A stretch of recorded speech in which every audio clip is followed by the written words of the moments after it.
and gentlemen, yes, this is your favorite show, Sports Unfolded, with your favorite hosts, Eric and Ron.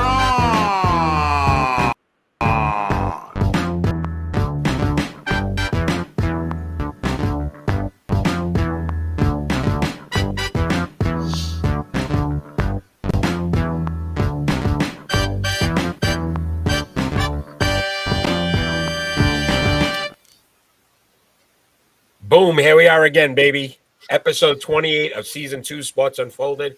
I am your host, Eric. My main man right over there, Ron. How are you? I'm doing okay. Just nothing ceases to amaze me in the world of sports anymore. Yes. We've got a ton to unfold today. I apologize ahead of time. I am a little under the weather, so I'll try to get through this the best I can. And I appreciate your patience as well. We're going to start off with our leadoff story, and that's with the Utah Jazz, who have begun to look for trade options for star Donovan Mitchell. What do you think the most reasonable compensation would be for the star guard? At this point, I don't even know. We don't even know who's really even available, who they can even trade with, because it's just getting out of hand in what these teams are asking for one player. Like, I thought 4 picks for Gobert was way too much. You know, maybe 2 picks, and even that is extreme. And personally, I don't think Donovan Mitchell is worth 4 himself.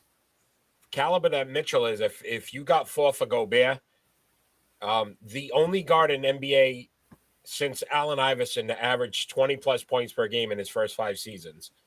So you think about what Iverson was, you got the same thing coming from Mitchell. The thing I'm looking at here is the New York Knicks need to make a splash. They really need to get involved in this and be relevant in the NBA. They have the assets. They've got 5 first-round picks in the next 2 years, 2 more in 2025. They've got some young players they may be able to maneuver with quickly and Toppin. I would try to keep Barrett and Randall because then you get yourself a solid 3. And if I had to throw one in, I'd probably give him Randall before I'd give him Barrett. But to me, the New York Knicks make the most sense here. It gives you a star player that honestly would bring fans to Madison Square Garden. I mean, yeah, but again, you can't be sure what they're going to have to give up going the other way. And then if you're giving up too many of those assets, then it's all pointless. And then you're giving up you're mortgaging your future for one guy. Like, literally one guy. How does a draft pick actually work out, though? Like, how many times do you see a draft pick change a franchise to the point? I mean, how long has New York been irrelevant? Well, that's because of terrible ownership, to be honest with you. That doesn't help, exactly. So you get an opportunity to get yourself a Donovan Mitchell who's established 20-plus points per game. He averages 23.9, 4.2 rebounds, 4.5 assists per game. Yeah, but it doesn't mean that you're going to win. Like, they had somebody else in there that was very talented and carried the franchise and scored, more points than anybody in the league pretty much in his time playing. And it did what? Nothing. Where else would you think he could go? I'm not saying he's going to go anywhere else. I think he's going to go to the New York Knicks. But I'm just saying it's not going to change anything in New York because the culture there just stinks. And nothing is going to change until ownership changes. Think about this too, Danny Ainge and what he's doing or trying to do in Utah. Very similar to what he did in Boston. The thing that the New York Knicks remind me of is the Washington football team. The Commanders. You can say it. It's okay. No, I have no desire to say Commanders. Look, it just reminds me of them. It is just a crappy franchise with overpaid players, and they never win anything because the franchise is run terribly. And it is no different in New York with the Knicks. It's no different. Yeah, Dolan has proven that he can't really facilitate a winning team. But I think you got to start to look at getting established players versus trying to get these free agents that had one good year. And we saw it in the NBA so far in this offseason. How many guys are getting paid for one solid year? The Knicks just did it again with Brunson. Yeah. It was his first solid year, and I wouldn't even say it was a superstar year. And they gave him, 20 million, 20 plus million a year. Mm. You get a guy that's established. To me, Mitchell at least gives you some legitimacy to maybe contend. Look, I don't doubt that he's a good player. I don't doubt that. Like, I think he's probably one of the better guards in the league. But at what point do you bring in somebody and, you keep bending what you want to do as a franchise just to put people in the seats because of a name? Look, I'm sorry. Just, we've seen it quite a lot. And Minnesota took a little while for them to figure things out. It probably took them 2 decades to figure it out. But, at least now they've got the right direction going. And they didn't bring in a guy until they were ready to bring somebody in. And that's the thing that you have to do in the NBA. I think though, and you understand. Look, when you're in these major markets, think about what the Rams did last year. They basically sold out to win a Super Bowl because they're in LA. They're in a top market. They need to do that. New York has to do the same thing at some point, and that's where I think this may be the move that could at least get them to the playoffs more consistently. Because right now, what they're doing isn't working. They're a 500 team. They haven't done anything right. If best. When was the last time they even won a championship? 70s, right? Mid 70s. And again, you're thinking about Ewing. Yeah. So you're thinking about where that franchise has been, what they need to do. If I'm the Knicks ownership right now, I'm making this move, and I'm giving up 5 draft picks for him. I'm okay with it.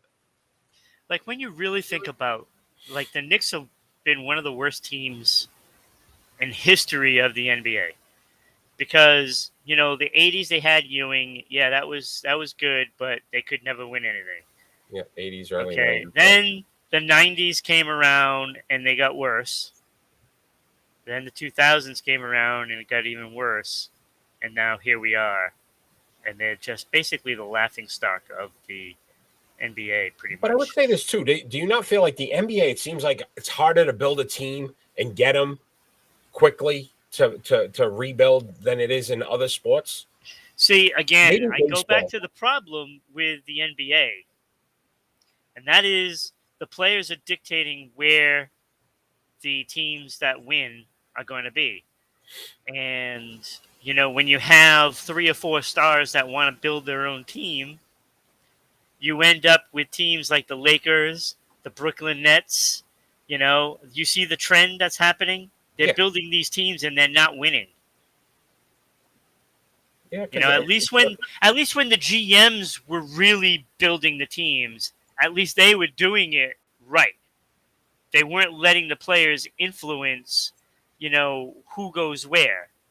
Now it's just a free-for-all, and it's who wants to play with who, and it doesn't even matter.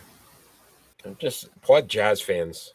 Like, your team's going to be one of the bottom basement teams. Yeah, and they're never going to come out of it either, because you're going to have like a team like 9, that 10 draft picks in the next couple of years. So yeah, but a team like that will never be able to get the fans back in the seats to warrant enough salary. Yeah.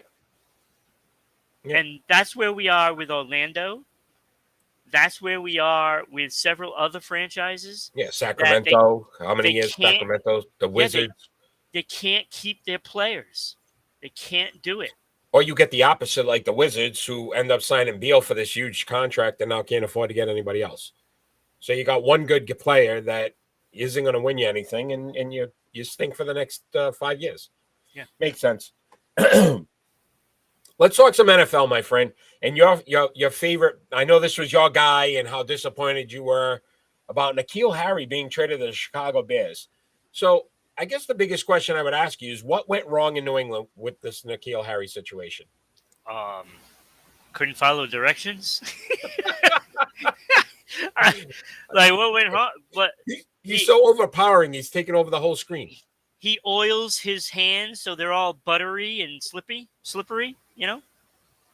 I don't know what went wrong. Lack of talent. So I started to do this. I broke it down for you, and I wondered For me. what realistically, yes, for you, Ron, because I do everything I do for you. Oh, okay. Okay. 2019, his first So year. you're now Brian Adams. Yeah, everything I do it for you. Yes. I like that. Yes, very good, very good. And I even got a little rasp going right now, so Yes, it kind of you do. worked. So it sounds It like kind of works, yes. 2019, he played in 7 games, so we know injuries, probably the number one factor right off the bat. 12 receptions, 2 touchdowns. Is it injuries or was he just not dressed? Well, I'm just listen. 2020, he played in 14 games, was his best year, 33 receptions, 309 yards, 2 touchdowns. Last season, we know what Mac was able to do with all these receivers, somehow still couldn't get on the same page. 12 games he played in, 12 receptions, no touchdowns. I know what the problem is. What's the problem? He doesn't have Cam Newton throwing him the ball. Yes, it seemed like he did much better with Cam, which is kind of ironic because Cam couldn't throw the ball. Maybe that's why. He Maybe. couldn't throw the ball, so he was always in the wrong spot, and the ball was thrown to the wrong spot, so Yes. that makes sense. Yeah, it does. I will say, in all seriousness, here's the biggest problem that N'Keal Harry had. He lost trust with his quarterbacks. So for his career, 55.3% catch percentage. So 55% of the time the ball's thrown to him, he caught it. Just in comparison, last year, Kendrick Bourne, 78.6%. Jacoby Myers, 65.9%. If you're going to throw somebody the ball, you'd want him to be in that top 65, 70%. The quarterback wasn't looking at him because they didn't feel confident enough he was going to catch the ball. You're almost half the time dropping it or causing a turnover because, you know what I mean, it hit his hands. They lost confidence in him as a quarterback. Butter. And Cam Newton didn't care if he turned the ball over, so he kept throwing to him. So, I mean, that's a big. Will he be successful in Chicago? Yeah. Be nice, Ron. Be nice. I know. I could see it in your head, ready to go. You were going to say something. It's like, come on. Look, he was overdrafted for one. Without a doubt, yes. Definitely wasn't a first-round draft pick. Look, he's just not good. He's just not good. Right. He has the size you want. He has the speed you want. He has, the ability to get open, albeit might not be the right route you're running, but it doesn't mean that you're going to make catches and be a consistent receiver in this league. And unfortunately, he probably should have practice on special teams because then he'd have a job. Yeah, and he's going to get cut probably by the season opener. Yeah, so if you couldn't succeed with Mac Jones, you're looking at Justin Fields now. I mean, and I'm not knocking Justin Fields, but you're talking about a pure passer versus somebody who's more of a multi-talented quarterback where he's going to do a little bit more. I also question the fact of maybe wide receiver wouldn't be the position for him. He's got a frame to be a tight end. And he can block. We know that was the one thing New England used him for and seemed to be effective with was his blocking ability. Maybe for him, it's time to say, hey, I might not be a good fit for a wide receiver in the NFL. But if I want to prolong my career, maybe I move over to like a tight end, like that hybrid tight end position and try doing it that way. Because otherwise I don't see him, to your point, making it past the season. Because I can't see him putting up better numbers with Justin Fields throwing him the football. No. What about Rob Gronkowski let's talk a little Rob Gronkowski. He has announced his retirement, my friend. Yeah. Again, will he return to the NFL again? Or was this it? Is this the final? I think that was it. I think that was it. I agree with you. I think Because, you're look, on this one. I know he probably missed the game the first time. And he's like, you know what? I'll come back one more trip, to the Super Bowl, blah, Yeah. blah, blah. Something different, not New England. Yeah, makes sense. I'll come back one more time and do it again and see how it goes. And then, last season he had some injuries again. And I don't see Rob Gronkowski wanting to deal with injuries anymore. No, maybe not. I'm going to ask you this one question, though. What if Tom Brady goes to Miami next season? Rob Gronkowski lives in Miami currently. Would that be enough to entice him to come back for one more season? So this may not be it. There's that speculation about Tom going to Miami. I don't think it comes back. I don't think. So let me read off some numbers for you. Just because these were mind-blowing to me, but 621 receptions in his career for 9,286 yards, 92 touchdowns. Yeah. Playoffs, Ron. 98 receptions for 1,389 yards, 15 touchdowns. He is fourth all-time in the playoffs in receptions. He is second all-time in playoffs in touchdowns. Receptions. So you think about the only guy he's behind in touchdowns, Jerry Rice, in the playoffs. 5-time Pro Bowler, 4-time All-Pro, 4-time Super Bowl champ. Lock Hall of Fame? Oh, absolutely. No doubt, right? Absolutely. And again, you think about I still think he's the best tight end to ever play. All those injuries, Ron, right? If he didn't get hurt as much as he did, his numbers would have been through the roof. Yeah. And it's a shame because, like you just said, I still think him fully healthy his entire career. Right now, Travis Kelce's numbers are better. But Travis Kelce's not missed as much time as Rob Gronkowski did in his career. So he was a freak of nature for New England. Yeah. All I ask is this. When he retires and goes to the Hall, it better be a New England Patriot because I will lose it. If we are still doing Sports Unfolded at that point, which I plan on being, I will lose my cool. Yeah, we'll have our own network by then. I hope so. That'd be awesome. Let's keep with the NFL theme. We're going to do our triple play.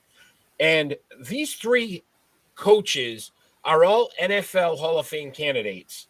So we decided to have a little fun and decide who we would start, who we would bench, and who we would cut.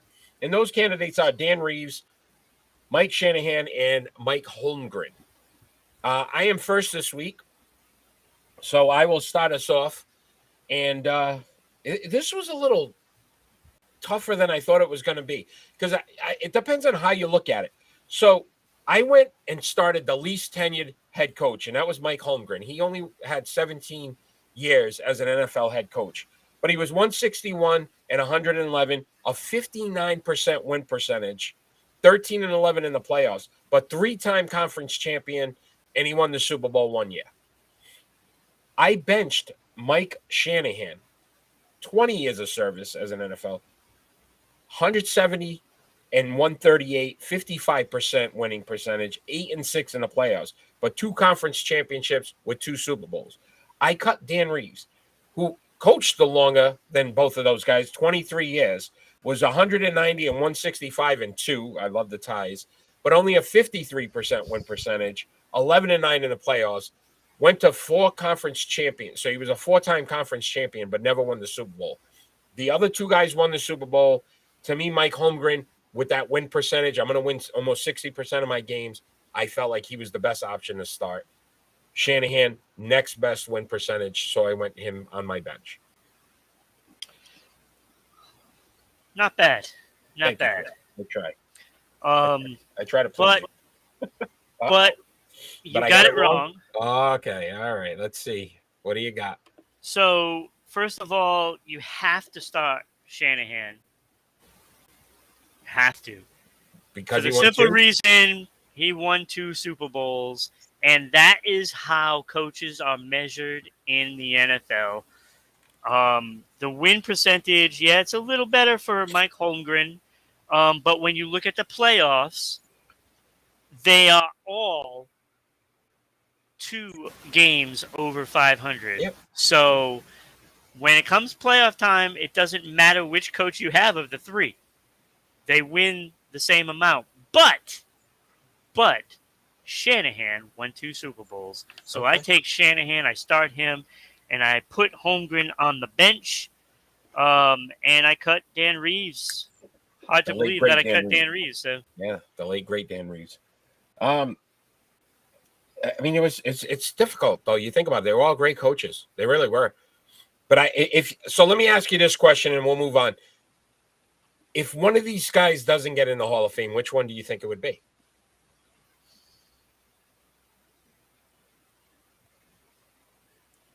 I'm thinking Dan Reeves. Dan Reeves, right? So yeah. I think we're kind of both on that same page. Look, the 2 guys we picked to start and bench, strong candidates to make the Hall. Yeah. Dan Reeves is on that fence, and because he didn't win one, yeah, it could definitely hurt him. Yeah, could definitely hurt him. To be honest, I don't think a coach should be in the Hall of Fame if they haven't won a Super Bowl. I don't think they should. I don't know. Sometimes it could be your ownership. It could be, look, if you win a lot of games, though. Let's talk some NBA action, my friend. Damian Lillard. And he's got it's Dame time. He's bringing it up. He signed a major extension with the Portland Trailblazers. Was this a good contract for the team? It's Dame time. He's like, it's Dame time. Look at him. He's ready. He's getting paid. So, okay. So what was the final numbers? So he signed a 2-year, $122 million extension, which brings it to 2027. Wait a minute. 2-year, how much money? $122 million. So he's getting paid $61 million a year? No, not necessarily. So you're going to love these numbers. Are you ready for this? So keep in mind, Damian Lillard's 32 years old. He played 29 games last season. He's been in the league 10 years, right? Great numbers for Portland. But this season, he's going to make $39 million. Next season, $42 million. 2024, he'll make $45 million. 2025, he makes $48 million. Then the extension kicks in. In 2026, he's going to make $58.5 million. And in the final year of the deal, which is a player option, which there's no way he's turning this down, 63.3%, $3 million. So you're going to pay a 37-year-old player $63.3 million in the final year of his term. That's terrible. It's just such a bad deal. Such a bad contract. I don't understand it. I don't get what Portland was thinking. I mean, listen, we've criticized guys for not being loyal. And he's the complete opposite of that. He's loyal. Well, look what he's going to make. They're going to pay him $63.3 million in his final year. 37 years old. Wow. How's he going to even? Do you realize that is almost the cap of the entire NHL team? Right? Isn't that insane? Like some of those guys that have signed. What, $85 million? Yeah, some of those guys that signed for less money than that. These big deals in the NHL. This is 1 year. These guys are 7-year contracts at $68 million was a big contract. That's just insane. Right? I just don't understand it. Look, 24.6 points per game, 4.2 rebounds per game, 6.6 assists for his career. Solid numbers. 63 million? Solid? No. If he was averaging 30, 10, he's not going to average that when he's 37. Right? So I don't get it. Like, and then you got to look at his health. Right? He already missed 29. He played 29 games last season. Yeah. No. I would have just traded him. I would have traded him. And again, in today's NBA, who knows? 2 years down the road, he may say, you know what, I want to move. Somebody else's problem, but good luck trying to move that contract. That's a hefty contract to move. Yeah, $63 million. That's tying up some cash. Yeah, it's just Somebody's it's paying just a luxury stupid. tax on that. It's just stupid. It really is. That was a dumb contract, especially when you're sitting in a position where you probably don't make the playoffs. Yeah, the West is extremely tough. Like if you get in, you're going to be the 8th seed. So, Good luck with that. If that, I mean, because you get 10 teams get in now. Right. So I mean, that's what I mean. You're gonna if you get in, you're going to be playing the number 1 seed. Yeah, I don't know. If you get in, I think they're in trouble. This contract is going to haunt them. And it's nice to say, hey, he stayed loyal. He's going to stay in the city. But at the same time, you basically because do you see them? Okay, do you see them beating Golden State? No. Okay, do you see them beating Phoenix? No. Do you see them beating Dallas or Denver Or Minnesota. or Minnesota? No. So yeah, I don't know. I don't know if I would have. I agree with you. I don't know if I would have made that kind of commitment. At this you had point, them locked up. At this point, they were better off. You know what? We're going to trade them. We're going to trade all our pieces, and we're going to gather all kinds of draft picks, and then let somebody else deal with it. Ron, you had them locked up for the next 4 years. Why not just see how it played out? Paying him $48 million in 2025. I'm just saying. You know, at this point, you're better off rebuilding right now. Yeah. Because all those teams are already past rebuilding, and they've got solid teams. So I'm glad you brought up the Phoenix Suns. So let's talk about the Phoenix Suns matching the Indiana Pacers offer to center DeAndre Ayton. So it was a 4-year, $133 million offer sheet. Phoenix immediately, I don't even think it went 5 minutes, matched it. What does this mean for the Suns? What do you think this? That means they can't trade him until January 15th. Yeah. So the Durant stuff starts to become in question. That's it.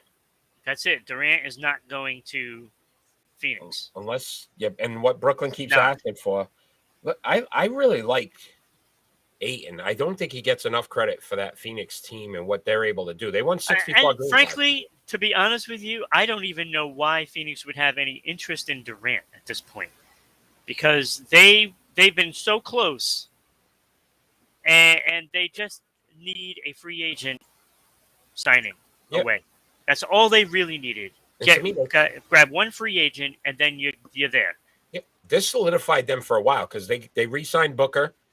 Now you got Ayton. Next 4 years, look, Chris Paul, maybe a year or two left. So you still got 2 top-notch guys, 2 all-stars. Well, that's what I'm saying. It's like you have 3 guys right now. You have 3 guys. And that should get you deep into the playoffs. It should.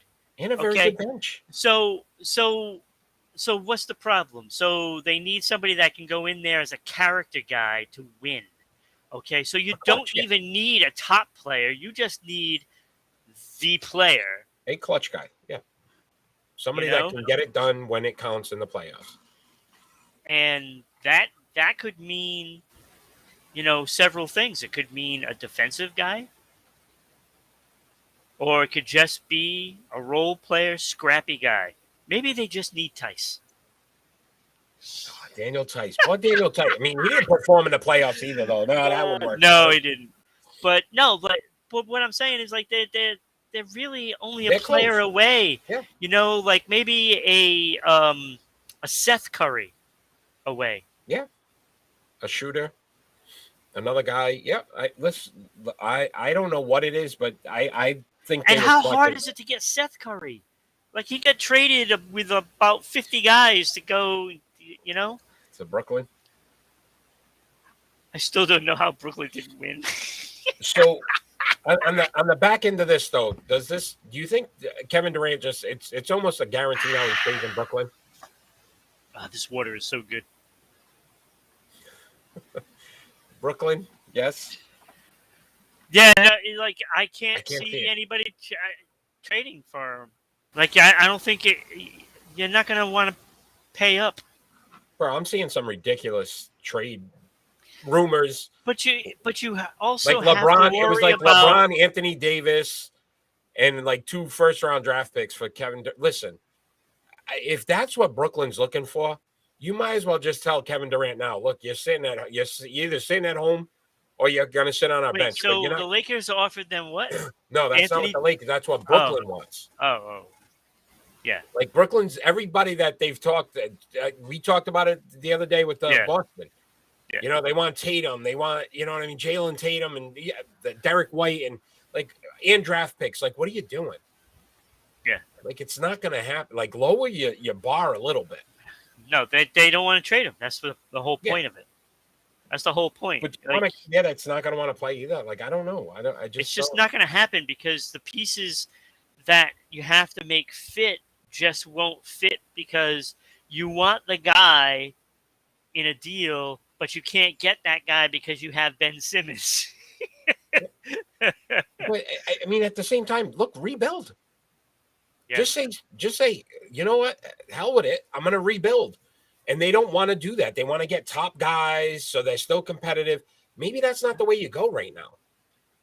Get rid of these two guys. Get rid of Kyrie. Get rid of Durant, and just rebuild. No, like I told you, Eric, I would do it the opposite way. I'd just keep him and say, you know what? You're under contract. Tough. Yeah, we know how you feel. Tough. You're under contract. Tough. Play it out. See what happens. Okay. All right. Fair. Like what? Who's to say that? Okay, so you trade, Kyrie for another guy. You get that guy in. You still have Ben Simmons. Don't forget, we don't know, the situation with Ben Simmons. Exactly. That's up in the air. Like for all we know, he could be an all-star player again. Agreed. And I don't doubt that. To be honest with you, you don't need him to shoot because you have Durant. Okay, so you don't need him to shoot. If you get another shooter in there for Kyrie, why not? Kyrie, go to Utah. Yeah. Problem with that is the Jazz know he's not going to stay. He wants to go to LA. And to me, I'm not trading Westbrook for Kyrie. I just don't think it's a fair deal at this point. No. Major League Baseball, my friend. And there was a firing already in Major League Baseball. And Alex Cora? No, Alex not Cora? Alex Cora, not yet. Oh, damn it. But Charlie Montoya, the Toronto Blue Jays, has been fired. We're going to bring his picture up for you. Do you think the move came a little too early in the season? No. Right before They have a good team. They should be playing better. They're third in the AL East. If you look at it from a standpoint, I mean, he's a 500 manager. He's 236 in his 3+ years with the team. 0-2 in the playoffs. It should be better. Agreed. But then what do you start? So here's some of the issues. They're 6-18 versus the AL East. Probably doesn't help. They're third in batting average, so they've got the bats, but they're 20th in ERA. It's the pitching staff. They're giving up almost 4.03 runs a game, and they're sixth most giving up home runs against the opposition.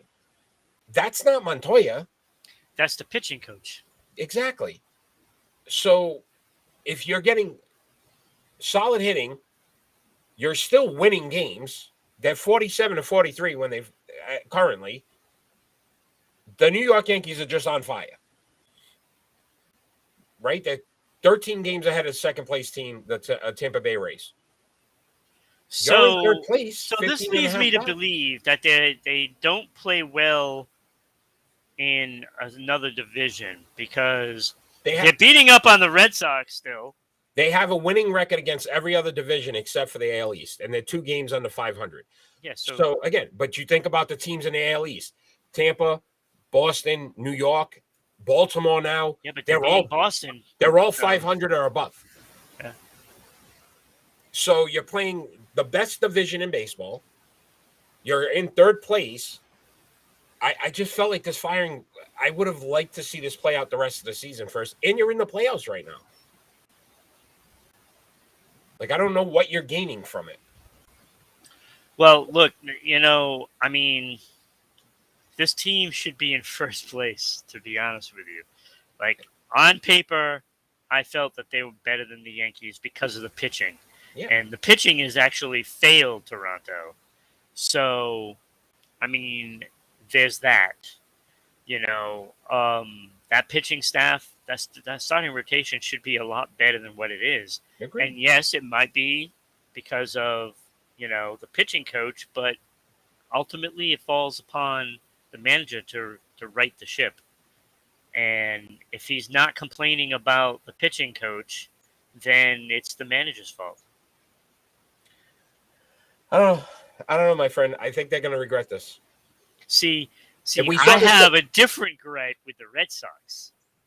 But look at Philadelphia fired Girardi, right? They Yeah. start off, they win like 7 straight, and now look, they're back down to earth. Like, Yeah. it doesn't change too much when you do it mid-season or No. during the course of the season. And I think what you said, they have enough talent right now. They would make the playoffs. Yeah. I don't And that's the talent that they have. They should make the playoffs. I mean, Yeah. when you So- really think about it, Tampa Bay is the only one overachieving. with all the injuries. Yep. Even still, like, Baltimore's a game and a half out of the wild card right now. yeah, I know, and they're gonna probably pass the Red Sox this weekend. Who expected that? That is insane. Insane. Face off, my friend. We're going to continue with this Major League Baseball theme. Oh, yeah. And should the Major League Baseball commissioner be able to add players to the Major League Baseball All-Star Game? And I am first this week, and I'm glad because this is my gripe. And I never thought in a million years. Wait, did he add somebody?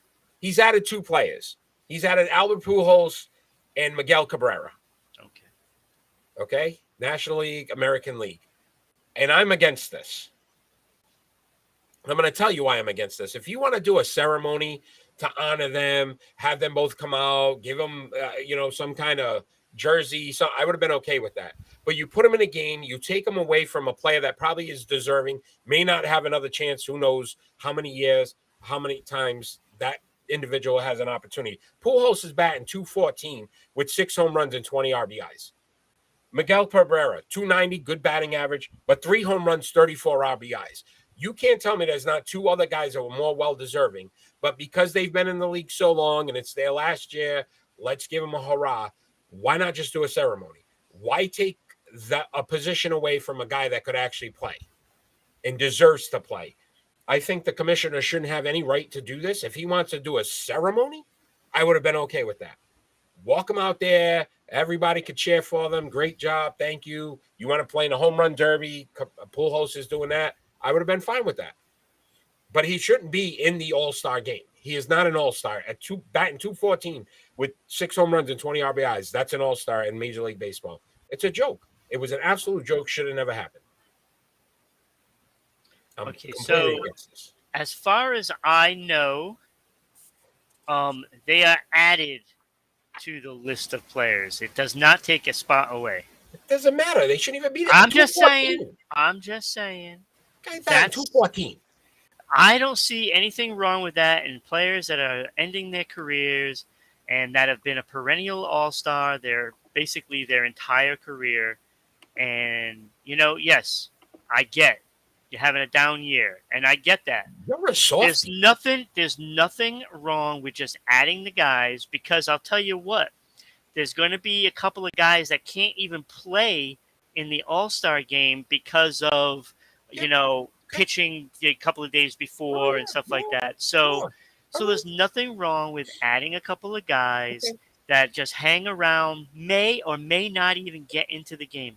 Was David Price an All-Star?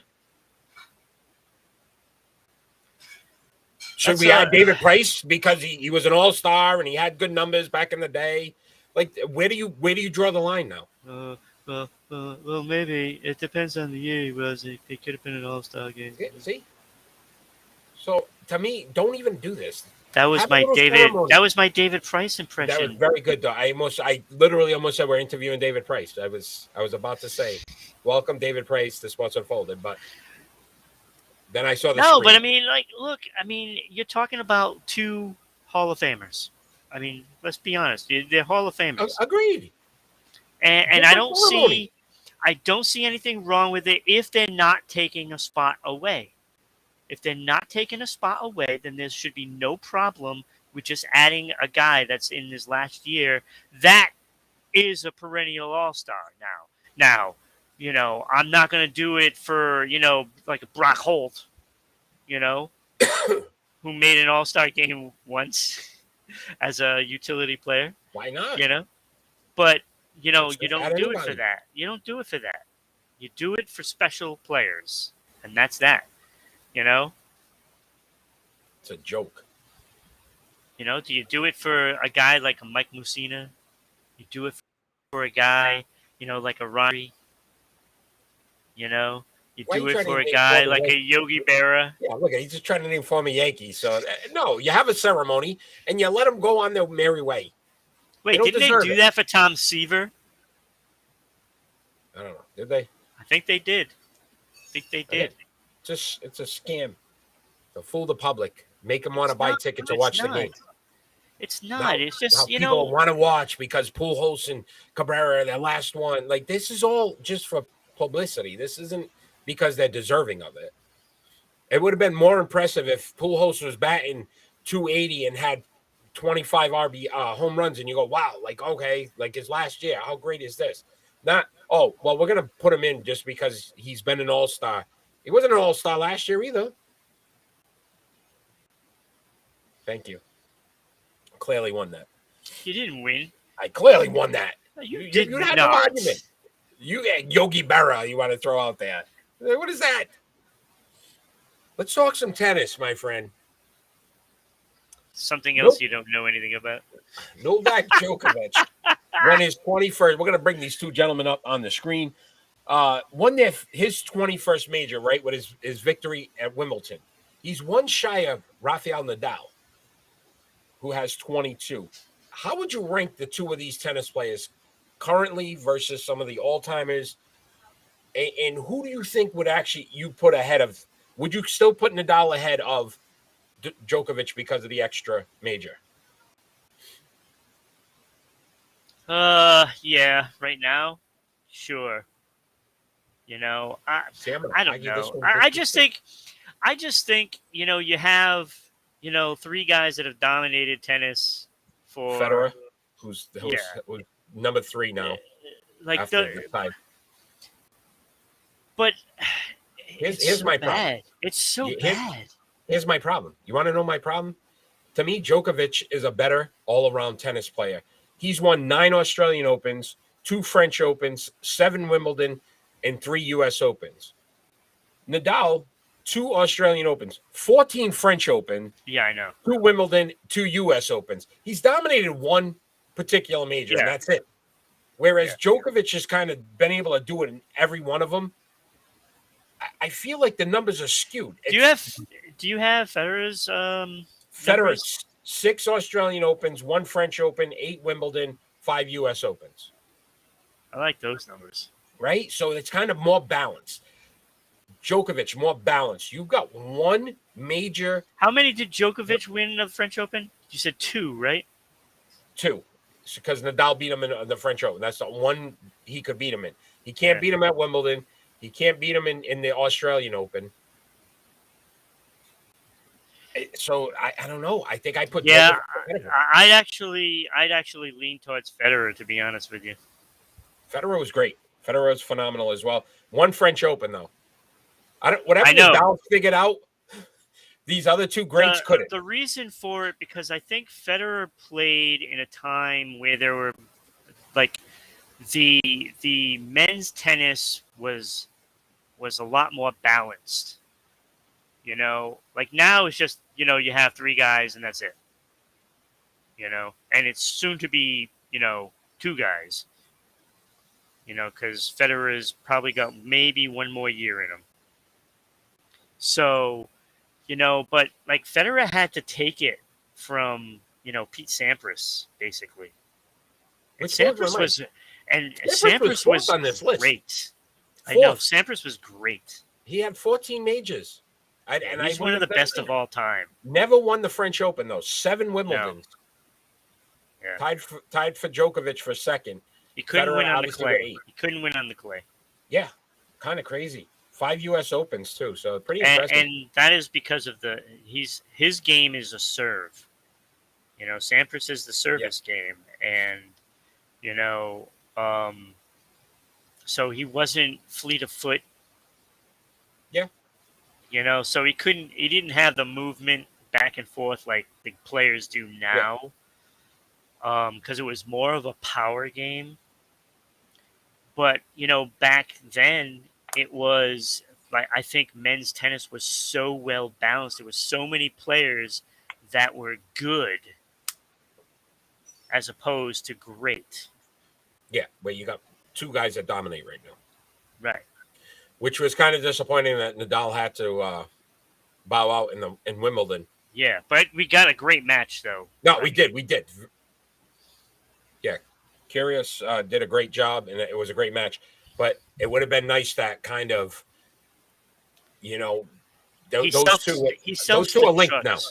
Those two are linked, probably for years to come in tennis history. So I think of if he didn't self-destruct all the time, he probably would have been one of the best.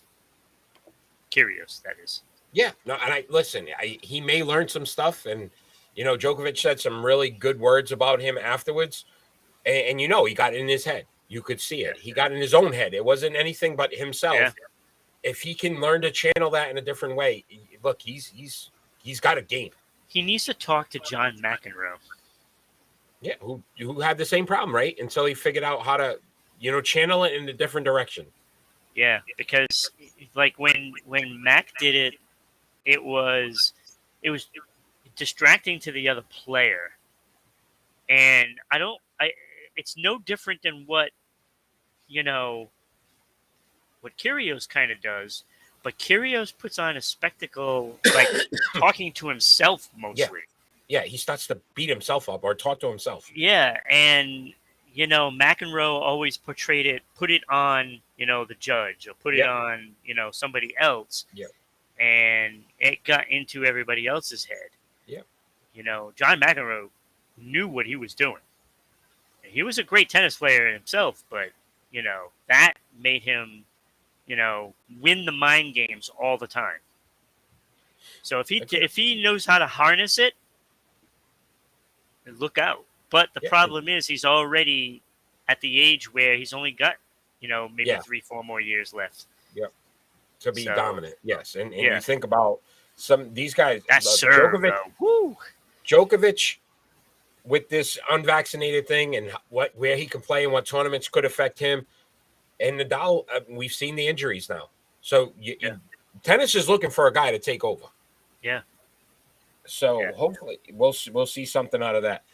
It's time for your my hockey guru to talk some NHL, and we did an NHL free agent frenzy the other day, and we talked about a lot of guys.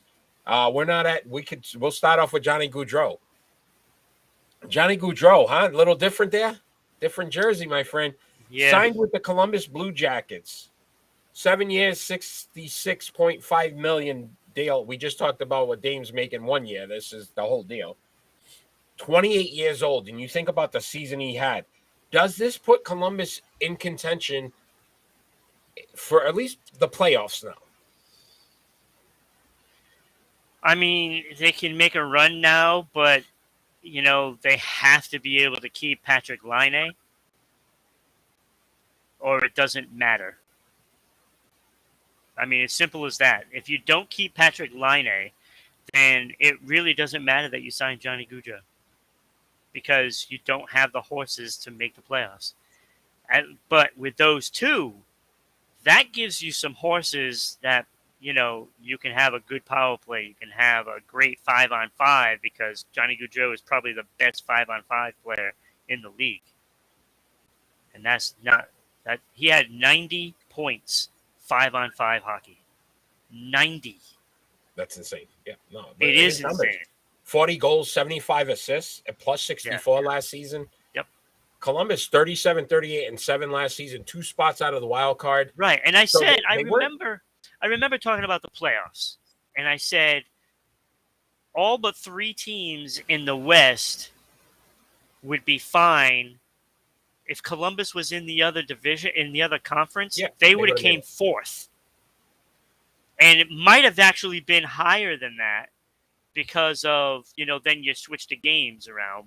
But they had a harder schedule than the Western Conference, And so they are a good team, but adding Goudreau, if you take away Line, it doesn't do much for their playoff chase because you still have to beat Washington. You still wouldn't be able to. You still have to beat Carolina and New York and Pittsburgh. You're not going to. With Line, you can probably contend with some of these guys, some of these teams rather, and sneak in there. Like you can catch up with Washington, and possibly Pittsburgh.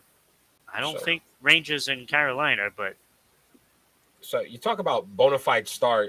He now becomes the top goal scorer on that team. So last year, Oliver Bjorkstrand, yeah, 28 goals, and then a Jacob good player. Voracek, Yep. 56 assists. Yeah. Those were the team leaders. He's already surpassed that. So you think about what he can bring to this team. Oh, absolutely. It was a great signing. And I know there was a couple other teams, and you talked about it. The Islanders were a possibility. New Jersey was a possibility. And he ultimately chose Columbus. So it's going to be interesting to see if he regrets that or not. Yeah. Well, I mean, they must have said that they were going to make sure that they retain Line. I mean, he is a restricted free agent, so there's a good possibility of that. But his contract was big. So if they can do that, then you put Goudreau with Line, and it's like he has Kachuk out there, So I think then they'll have two good lines, because then you can put anybody on that wing pretty much, and they'll be okay, So they can contend. They could possibly pass Washington because the goaltending is going to be a little better because they have Elvis, right? Yeah. So what as about long as Elvis is in the building? Always. Which great segue to the Nashville Predators. So they re-signed Philippe Forsberg, 8 years, $68 million extension. What do you think of this move? Well, they had to. They had to re-sign him. He is their best player. And fourth all time in the Preds history for points. Already. So he's been there 10 years. 10 years, 220 goals, 249 assists, a plus 30 in his career, all with the Nashville Predators. Like it was nice to see. It's almost similar to the Portland thing. Let's keep our guy. Let's keep our homegrown guy. And but they didn't overpay for him. Yeah, but you know what? He's the face. Career high 42 goals last season. He was second in goals for the season last year. Finished fifth in the Central Division, 45, 30, and 7. Obviously lost to the Avs 4-0 in the first round of the playoffs. What do they need to do with this signing now to get past, Colorado? What would be the moves Nashville has to do? Is there something Nashville should be doing? Get 3 more scorers.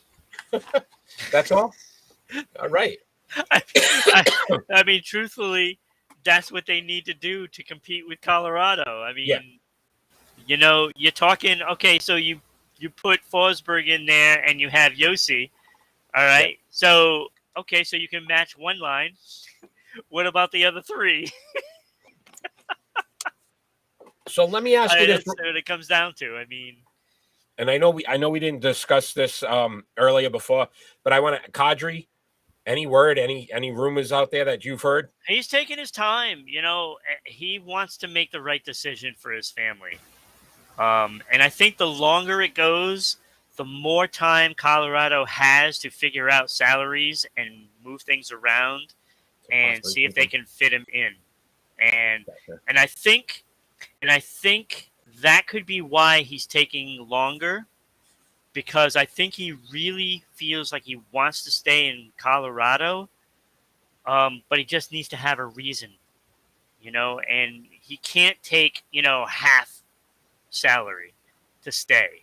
So I think he's just giving them more time to figure it out, and when they exhaust all avenues, then he'll make a decision. I think that's what's being the holdup here, because Kadri I don't think Kadri really wants to move anywhere else because, look, he found the place where he fit in, despite all his troubles in the past. Yeah. But he hasn't had those troubles this year. With Colorado, yeah. So. With Colorado. And I think he knows it's better for him in that atmosphere. And I think that's where he wants to be. Almost, it's just that they got to try to make it fit. Not very similar, right? Vander Kane with the Oilers, right? Like he just fit there better, and somehow he kept himself out of trouble and the success he had in the playoffs. So it makes sense. Makes sense. Thank you for that insight. I was just curious. Pick and roll time, my friend. Wait. We need to talk.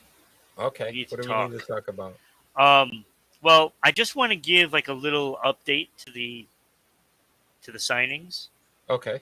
Nothing major. But you're looking at Martin Jones signed in Seattle for a goaltender.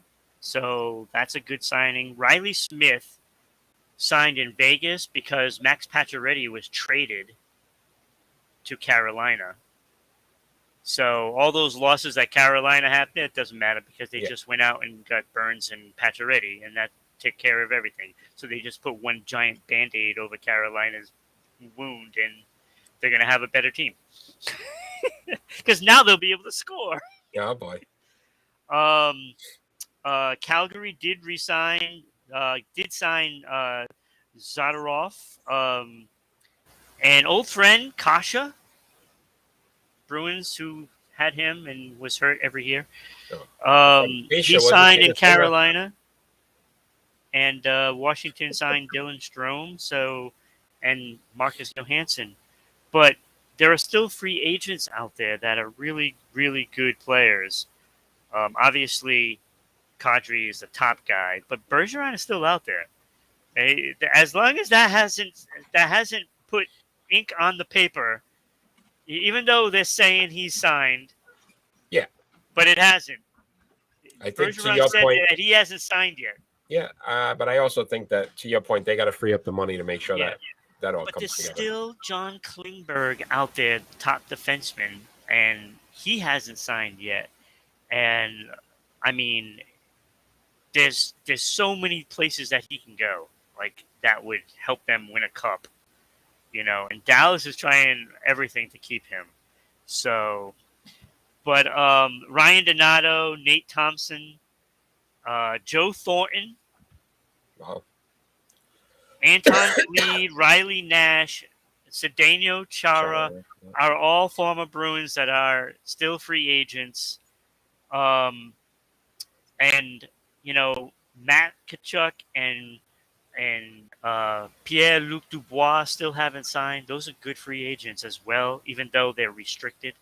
But it might be worth giving up some picks for them. And Studnicka and Pavel Zacha, who they just got in a trade, still are unsigned. And do you remember when they traded for their mighty defenseman that they said they were going to carry them through the playoffs from Anaheim? Okay, yeah. They traded Urho Vakanainen, the defenseman that played pretty well for the Bruins. Yep. Well, he's still a restricted free agent as well. Just saying. We'll have to see. My friend. We'll sure we'll be doing an NHL another show next week because there'll be a lot more moves coming.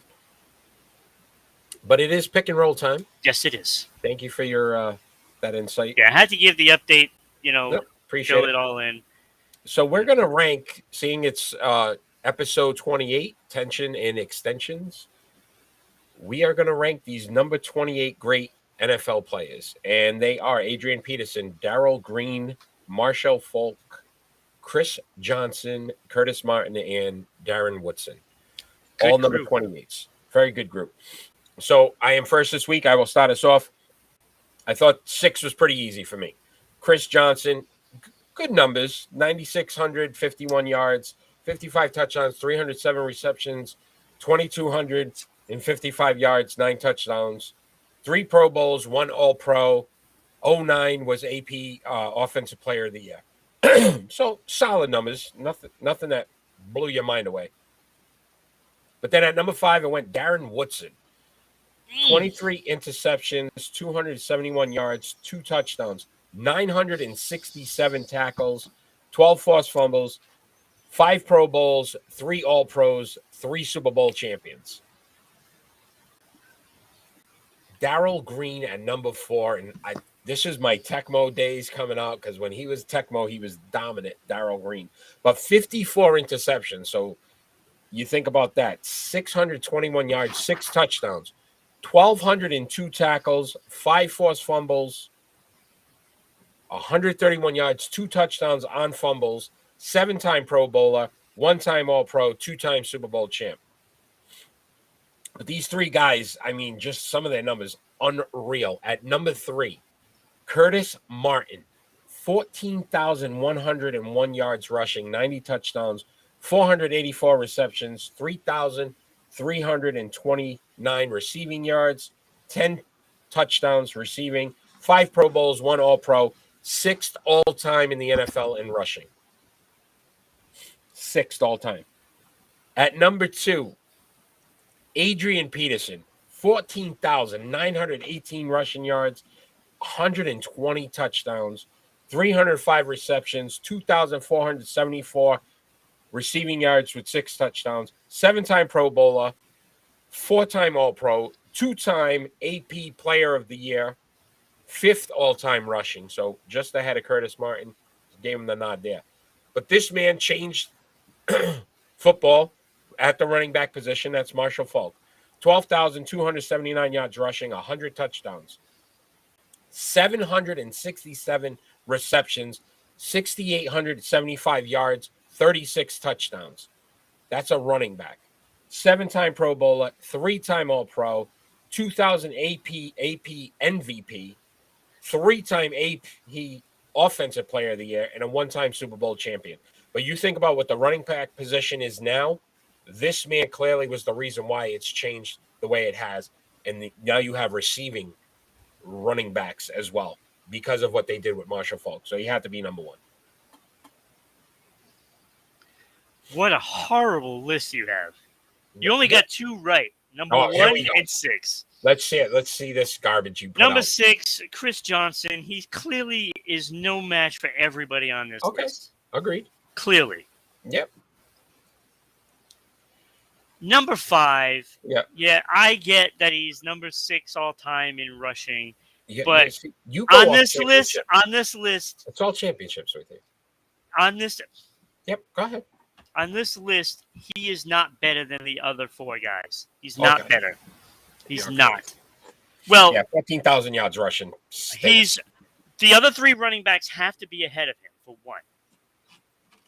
Okay. And then the other 2 guys that are in question are still better than him. Okay. Go ahead.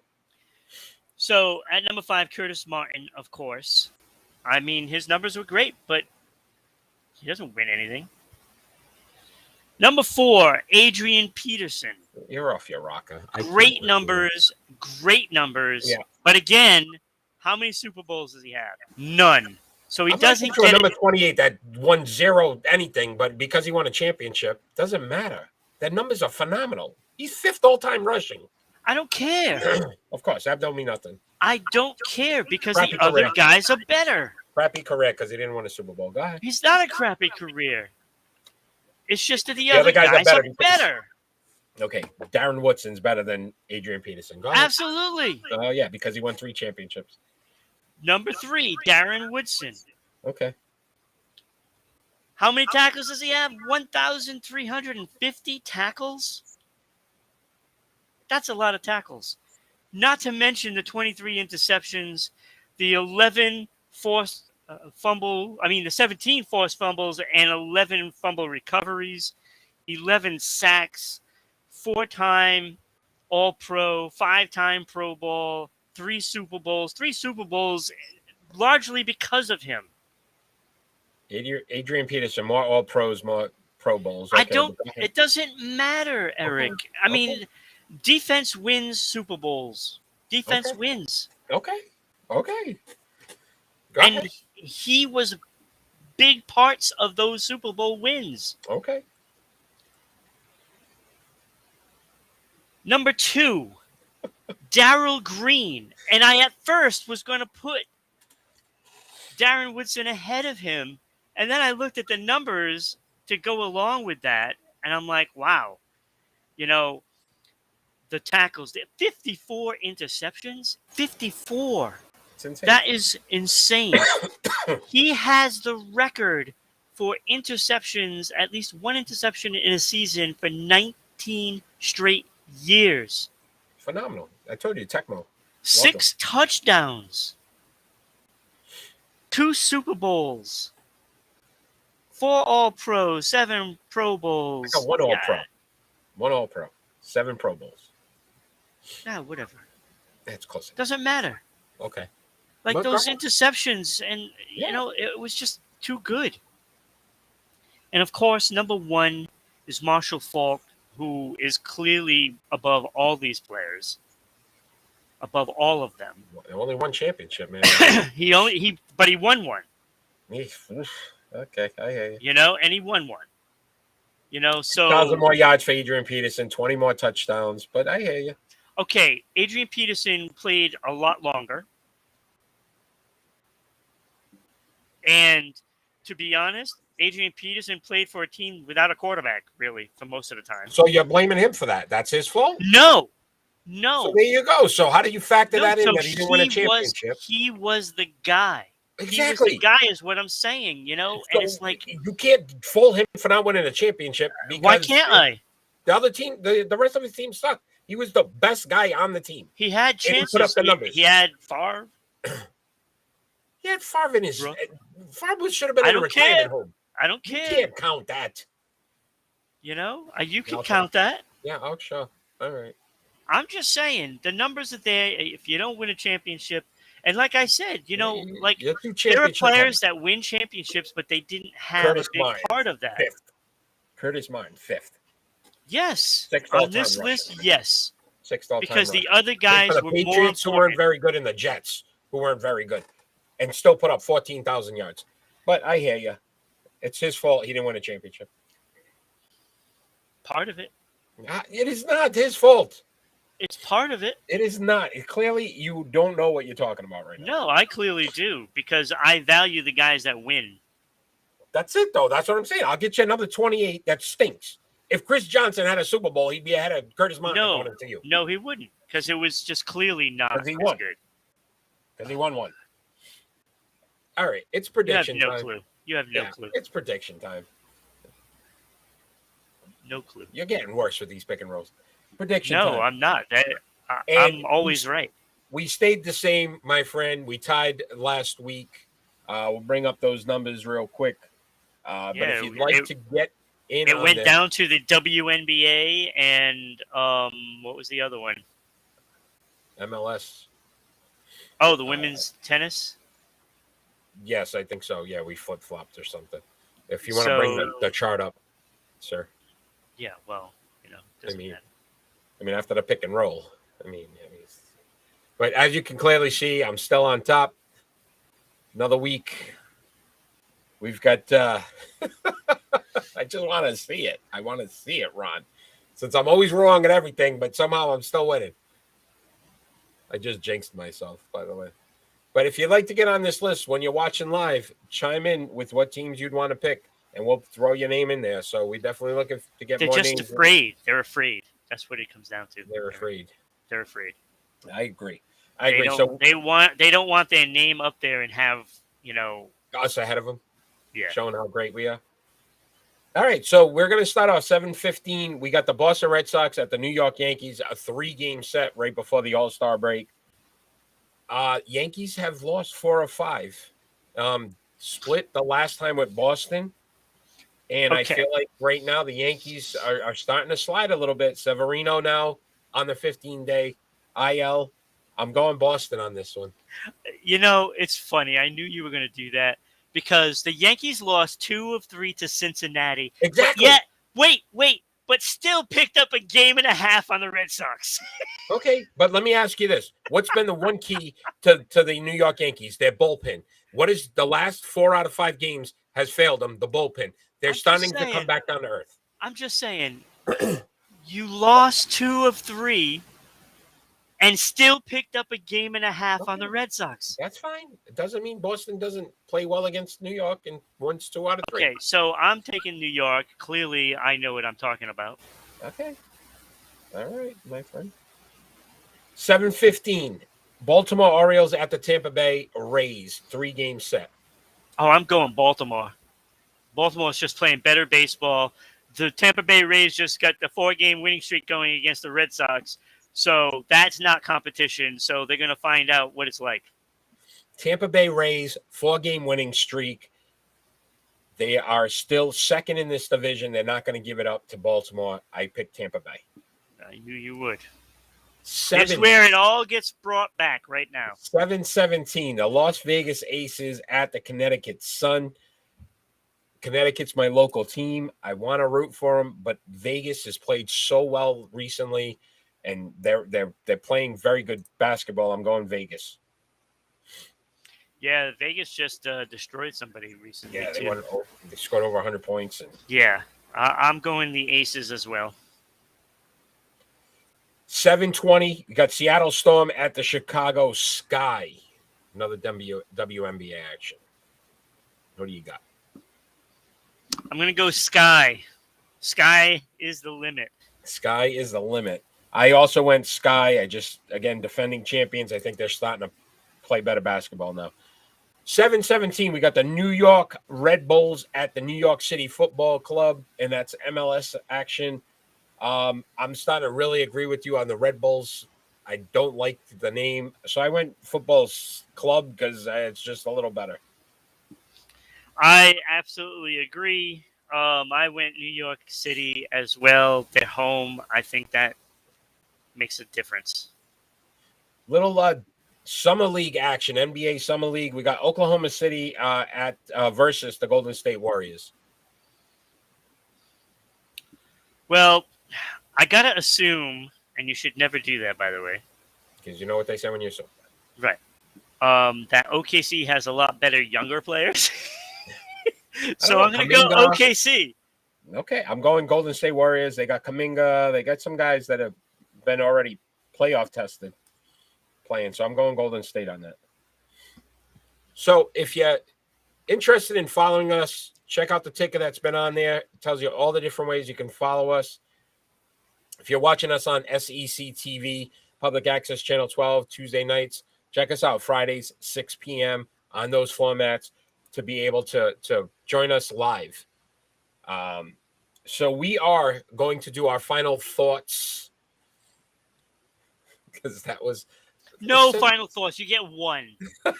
Our final thought doesn't necessarily have to be about anything going on in the world today. It could be about anything and not just sports. It could be about anything going on in the world today. I am first this week, so my final thought is on Tiger Woods. So Tiger Woods struggled in the British Open, +9 in the 2 rounds, didn't make the cut. Basically, as he walked off the 18th, shed some tears, realizing that by the time the next one comes around in St. Andrews, he's probably not going to be healthy enough to participate or play in that tournament. But I also want to start to realize that I think people need to understand that he's never going to be the same golfer that he once was. The fact that he's able to get on a golf course and perform, we should just enjoy that because I don't think we're ever going to see the Tiger Woods lead a tournament or win a tournament. I don't think he's going to ever be that golfer again. Just too much has happened to him physically. Mentally, he's still there, but physically, he's just not. And we need to appreciate what he was and what he meant to golf for these last, since 95, he's been, a staple of golf. It's time for us to really start to look at some of these other guys. Scheffler, he's been the number 1 golfer, and he said it. Nobody seems to even realize he's the number 1 golfer because they don't the only time the golf world seems to pay attention right now is when Tiger Woods is playing, and he's not Tiger Woods anymore. So just appreciate what we had, understand he's not going to be the same golfer, and we need to start to move on. It happens with all our athletes. We're just at that point with Tiger Woods now. That's my final thought. Very nice. Very nicely said, too. Because it happens like that in, a lot of sports. So, My final thought is could get ugly. Oh, geez. There we go. FCC. Ban. Okay, so I've been watching the Red Sox because, frankly, all the other sports are done, and it's kind of boring, you know. So I'm kind of forced to watch the Red Sox, and losing a bunch of games is one thing, but when you paying a guy whatever 20 million, I don't know what he's getting paid anymore because the numbers are just ridiculous in Major League Baseball. But when you pay a guy 20 million a year and you go through the season and he puts up good numbers and everything, and you decide to give him a day off, then you squander a lead the way the Red Sox did, and then you get a guy on base in the ninth inning. You're down by a run. You put a guy on first base. There's 2 outs, and Franchi Cordero comes to the plate, who's batting .225 and just struck out 6 of his last 8 at-bats. You have J.D. Martinez on the bench, who, by the way, does play right field, where Franchi Cordero is playing. You have a lefty on the mound. Franchi is a left-handed hitter. And you decide not to pinch hit with J.D. Martinez because you want to give him a day off. He's making $20 million a year to put some numbers up. This is the situation where you're paying him to hit. This is the situation. This is what you ask for the player, J.D. Martinez, to do. And you don't give him the opportunity to do it. So what do? They keep Franchi Cordero in. Thank you, Alex Cora.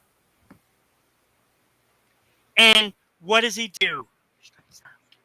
Oh, big surprise. They lose again. Big surprise. Thank you, Alex. That goes into your little line in the check area as another loss that you made. Just like the one last night where you got a guy that obviously hurt himself on the mound and you don't take him out and you let him give up more runs. More runs from the moron. Thank you, Alex Cora. Apparently, you can only win games when you steal signs. That's my final thought. So if you want moron, see, just continue to follow us each week. You like what I did there. And just a quick side note, top of the first, Boston's up 2-0, guy on second. Ooh, big deal. I told you. They'll blow it. Sixth inning. Yankees are falling apart. But sixth inning, watch. I want to continue to thank you each week for joining me. Thank you for bearing with me while I'm getting over my little cold here. COVID. Bank shop, baby. But we will be back next Friday. Next week, we'll definitely do a NHL, trying to get Kenny on for an NBA, some NBA talk as well. And continue to follow us on all our social medias. Major League Baseball rankings be out every Tuesday. I expect some changes. I don't think New York's going to be in first place after this week they've had. So we'll have to see if that changes as well. Ron, thank you as always, my friend. And as we always ask for in this world, let's just have some peace. Have a good night, everybody.